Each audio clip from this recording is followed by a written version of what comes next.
My name is Dr. Abida Butler and I'm a Muslim despite of my surname. Sir, you've just mentioned that mixed marriages between a Christian woman and a Muslim male bring decline to the strength of Iman the Muslim male has. Sir, but there are examples in the history that kings and other political leaders, Muslim political leaders, marrying Christian women like Suleiman the Magnificent of Ottoman Empire. He married a Christian girl, Roxelana, and other Ottoman kings marrying Byzantine women. Sir, do you think it brought some sort of improvement in the quality of Islamic community of that time, or do you think it brought decline? I think the modern examples are far better.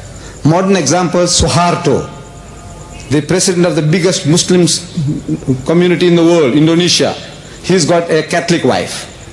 This guy Mubarak, Hosni Mubarak of Egypt, he's got a Christian wife. I don't know whether she's Catholic or what.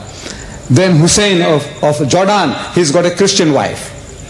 And we can see the type of people that are around him. The whole country, Indonesia, is being run by Christians today, boasting the biggest number of Muslims in the world, over 150 million Muslims, but is all in only name. The name Allah you can't utter in that country anymore. You have to call Allah Tuhan. You can't have a society called Islamic, no more in that country.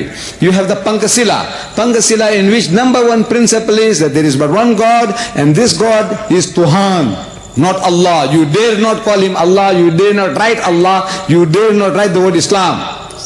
Where do you get it? Your Christian wives. See, the Hussein and Mubarak, and you keep on Sadat, he had a Christian wife. This is what the rot is increasing.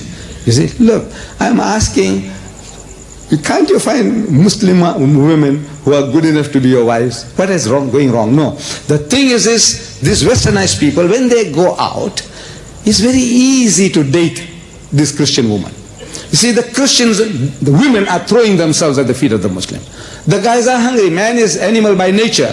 And when a woman throws herself at his feet, and he says, well, there's nothing better than this. And look, she's dancing to my tune. He said, go to the dance, it's all right. He said, let's have a little drink, it's all right. So now when he comes back, he said, look, man, this Muslim woman, I'll have to train her into all these sort of things, you know. It's hard, like training an animal. He said, rather, I have this woman who's already trained, you know, in Western style, because this is his norm, his standard. So actually, is rottenness increasing upon rottenness. What happened in the past? Same. We were brought to this condition in Spain, same thing that the Muslims are doing, marrying Christian women without converting them. So the people who kicked us out, wiped us out, were our own children, these illegitimate children. We kept them there as Christian, the wife was kept as Christian, and it carried on and on until the time came that Hatta Yati Allah bi Amri, Allah's decision came for your destruction. So it was a very dangerous thing. They were doing that then and now. And it's a warning to the leaders of Pakistan and to me. When you have a leader, that guy has got a non-Muslim wife, don't vote for him. He is already half emasculated. Thank you very much, sir.